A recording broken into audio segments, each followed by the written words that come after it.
আবহাওয়া অনুকূলে থাকায় দিনাজপুরের বিরামপুরে দিন দিন বাড়ছে আগাম জাতের ফুলকপির চাষ।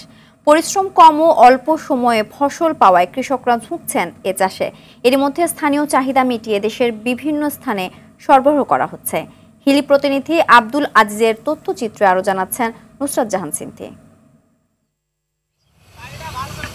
দিনাজপুরের বিরামপুরের বিভিন্ন ক্ষেতে আগাম জাতের ফুলকপি চাষে ব্যস্ত সময় পার করছেন কৃষকরা। শীতকালীন সবজি অল্প সময় উৎপাদন করে বেশি লাভবান হওয়ায় দিন দিনে চাষে আগ্রহ বাড়ছে স্থানীয় কৃষকদের।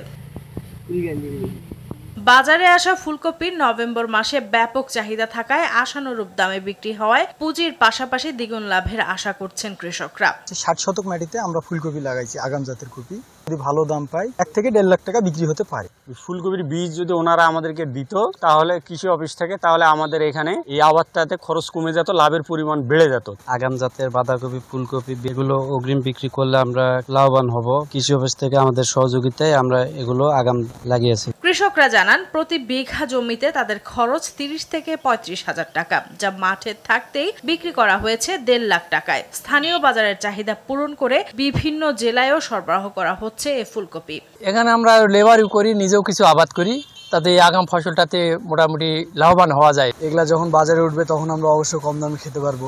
আগাম জাতের ফুলকপি উৎপাদনে কৃষকদের বিশেষ প্রশিক্ষণ দেয়া হচ্ছে বলে জানিয়েছে স্থানীয় কৃষি বিভাগ। প্রতি বিঘা জমিতে কৃষক প্রায় 6000 পিস লাগায়, আর সেখান থেকে সবকিছু বাদ দিলেও প্রায় 5000 পিস টিকে যায়। সেক্ষেত্রে বিরামপুরের যে কৃষকরা আছে তারা অনেক লাভবান হয়, যে তাদের সবসময় কারিগরি যে সহায়তাগুলো দরকার আমরা সকল ধরনের সহায়তা তাদের করে থাকি। দিনাজপুর জেলায় এবার 15,000 হেক্টর জমিতে আগাম জাতের ফুলকপি চাষের লক্ষ্যমাত্রা ধরা হয়েছে। এর মধ্যে এখনো পর্যন্ত 9,500 হেক্টর জমিতে এই সবজি চাষ হয়েছে।